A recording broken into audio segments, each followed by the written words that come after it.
Please, James, she's your daughter too. She's dying. I need money for her treatment, Mary begged, her voice hoarse from crying. James stood coldly at the door. His parents looked on with disdain. That's not my problem. You should have thought about this before, James sneered. Mary fell to her knees, sobbing, but they slammed the door in her face, leaving her alone with her dying child. Once upon a time, in a small city of Omura, there lived a beautiful and smart girl named Mary. Mary was a bright and beautiful girl. She's 20 years old, filled with hopes and dreams. Her family wasn't rich, but they were content with their simple life. Mary's parents valued their dignity and always taught her the importance of staying on the right path. They had strict morals, especially when it came to relationships. Over and over, they drilled into her that getting pregnant out of wedlock was unacceptable, and anyone who did that would bring nothing but shame to the family. Mary understood that well, but life had other plans for her. In her second year at university, Mary met James. He was charming, tall, and had an air of confidence. There is something about him that attracted her. He made her feel special in a way no one else had before. Their relationship moved quickly, fueled by the thrill of young love and the excitement of university life. But not long into their romance, Mary found out she was pregnant. The news hit her like a ton of bricks. Her heart raced as she stood before James, nervously playing with her fingers. "I'm pregnant," she whispered, her voice trembling. James's reaction wasn't what she expected. His face twisted in frustration, and he let out a heavy sigh. "We can't have this baby, Mary. You need to get an abortion." Mary felt the ground shift beneath her. Abortion was something she couldn't even think about. Her faith forbade it, and lately, she had been having strange dreams.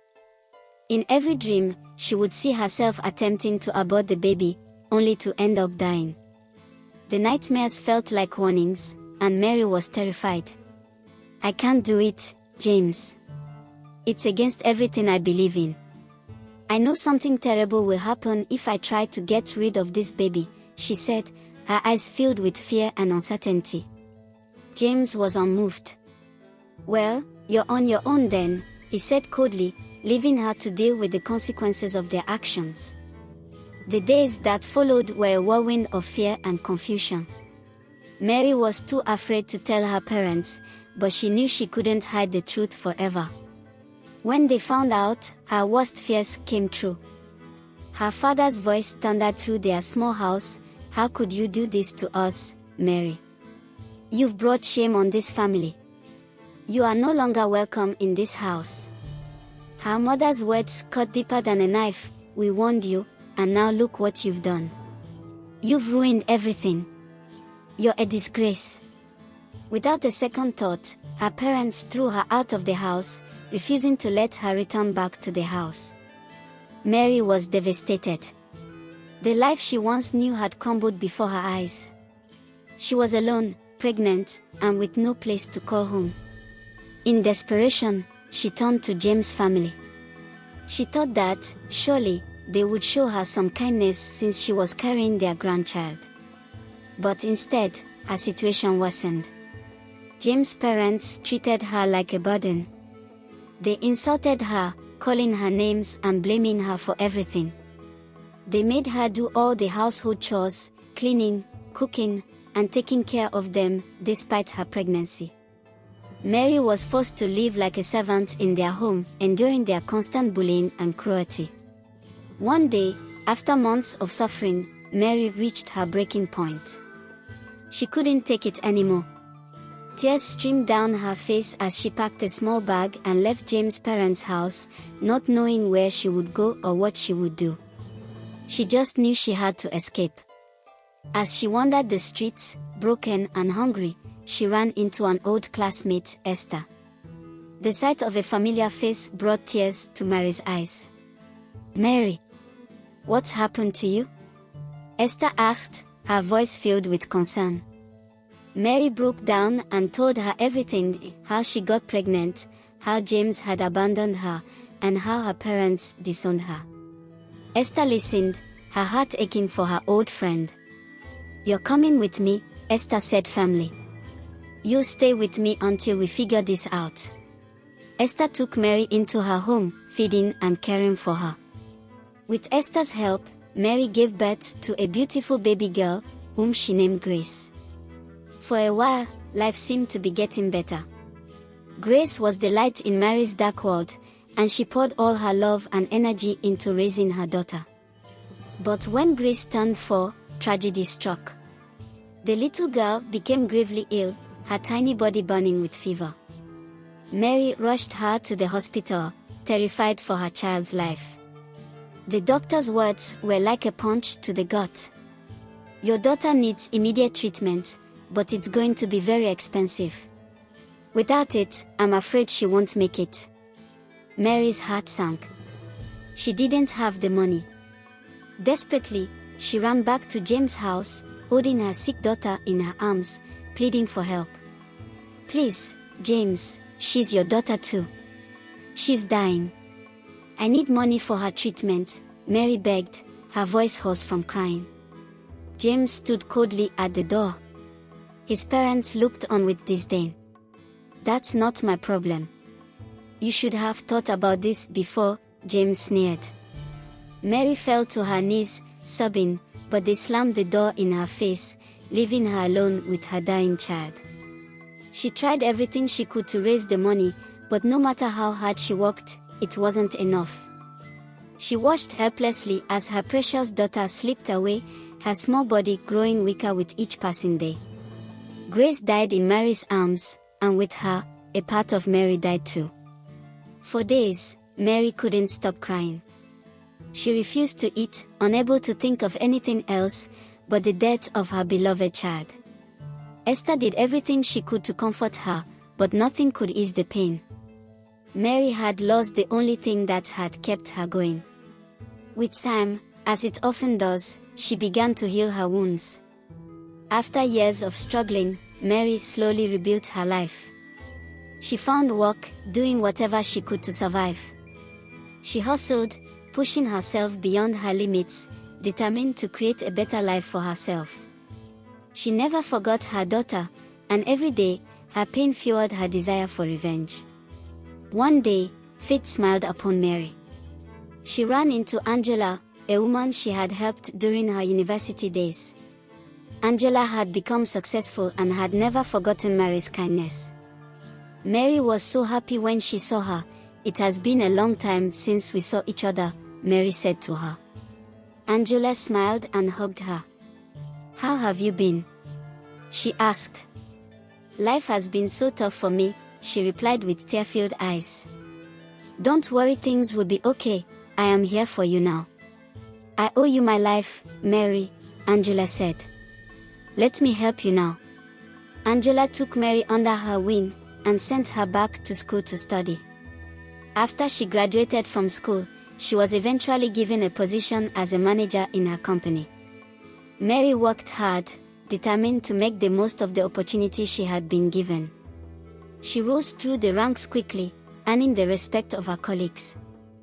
One day, while reviewing some company files, Mary came across a familiar name, James. She went through the file and discovered that it was the same James who got her pregnant in the past. He worked in the same company, and he had no idea that Mary had become his superior. The memories of the past came flooding back, and with them, the anger and pain she had buried deep inside. She decided that now was the time for her revenge. Mary met James during a meeting with her colleagues. They both stared at each other with disdain, pretending not to know each other. Mary made James' life at work unbearable. She assigned him the worst tasks, gave him impossible deadlines, and criticized his every move. Every day was a struggle for him, but he couldn't understand why things had suddenly become so difficult. His once promising career was crumbling before his eyes, and he was powerless to stop it. Eventually, James couldn't take it anymore and resigned. But Mary wasn't done yet. She used her connections to make sure that no other company in the city would hire him. Everywhere he went, doors were closed in his face. He had become unemployable. Meanwhile, James' parents were also suffering. Their business had failed and they went bankrupt. The bank seized all the property they had because of unpaid loans, and they were relying on James' income to survive. With no job and no prospects, they were left destitute. Desperation set in, and they finally realized that their suffering was connected to the way they had treated Mary. Gathering what little courage they had left, James and his parents went to Mary's house, hoping to beg for forgiveness. They stood at her door, looking thin and worn, their faces filled with regret as they knocked on the door. Immediately Mary opened the door. They began to apologize. "Please, Mary, we are so sorry," James' mother said, her voice trembling with emotion. "We treated you terribly, and we've paid the price. Please, we are begging for your forgiveness." James, who once stood so tall and proud, now looked defeated. He couldn't even meet Mary's eyes. Mary stood at the doorway, staring at the broken family in front of her. The emotions coursing through her were overwhelming: pain, anger, and the ghost of the love she once had for James. She thought of her little Grace, her daughter who had died because of their cold hearts and refusal to help when she needed it the most. Her hand gripped the door tightly as the memories flashed through her mind. James, unable to bear the silence any longer, finally spoke, his voice barely above a whisper. "Mary, I know what I did was unforgivable. I can't undo the past, but I'm begging you, please, have mercy." His words hung in the air, but they did nothing to soothe the deep wound that had festered in Mary's heart for years. "What do you want me to say?" Mary finally spoke, her voice steady but sharp. "That I forgive you? That everything's okay now?" James' mother sobbed quietly behind him. His father, usually so proud, stood silently with his head bowed in shame. "You all threw me out when I was at my lowest. You forced me to raise our child alone, and when I came begging for help, you turned your backs on me. Do you even know what it's like to watch your child die in your arms?" Mary's voice broke with emotion, but she quickly gathered herself, her eyes hardening. James' mother fell to her knees, grabbing Mary's hand desperately. "Please, Mary. We are sorry. We were wrong. We were so wrong." Mary shook her off, stepping back. The sight of them begging for forgiveness stirred something in her. She had spent years fantasizing about this moment, imagining what it would be like to watch them suffer the way they had made her suffer. But standing there now, in front of them, something was different. The power she thought she would feel didn't bring her the satisfaction she had expected. She stared at James, his face hollow and defeated. This was the man who had once held her heart, the man she thought she would spend her life with. And yet, here he was, broken in ways she had never imagined. His parents were no better, once wealthy and arrogant, now reduced to nothing. "I wanted you to suffer," Mary admitted, her voice quiet but firm. "I wanted you all to feel the pain I felt when I lost Grace. And now you have." She watched as their heads hung lower, the weight of their guilt pressing down on them. "But you know what?" Mary continued, her voice softening slightly. "None of this brings my daughter back. Nothing can. Revenge doesn't heal wounds, it just keeps them open." For a long moment, the only sound was the wind rustling through the trees. James looked up at her, his eyes filled with remorse. "I'm so sorry, Mary. I'm so sorry." Mary sighed, the years of anger and resentment weighing heavily on her shoulders. She had suffered for so long, carrying the burden of hatred. But deep down, she realized that continuing to hate them would only keep her trapped in the past, unable to move forward.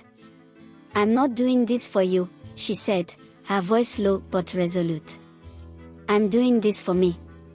I forgive you, but that doesn't mean I'll ever forget." James and his parents looked up, a glimmer of hope in their eyes. But Mary wasn't finished. "I want you all to leave and never come near me again. I have my life now, and I don't need any of you in it. You'll have to live with what you've done for the rest of your lives. That's your punishment." With that, she stepped back into her house and closed the door firmly behind her. She stood there for a moment, taking deep breaths as the weight of years of pain began to lift off her shoulders. Inside, the house was quiet. Mary sat down, her mind swelling with emotions. She thought of Grace, imagining her sweet smile, her laughter. For the first time in years, Mary felt a sense of peace. Her daughter was gone, but her memory would live on in Mary's heart forever. Nothing could take that away from her. Thank you for watching this video. If you enjoyed it, please subscribe to my channel and turn on notifications so you never miss an exciting new story. Your support means a lot, and I look forward to sharing more captivating tales with you. See you in the next video.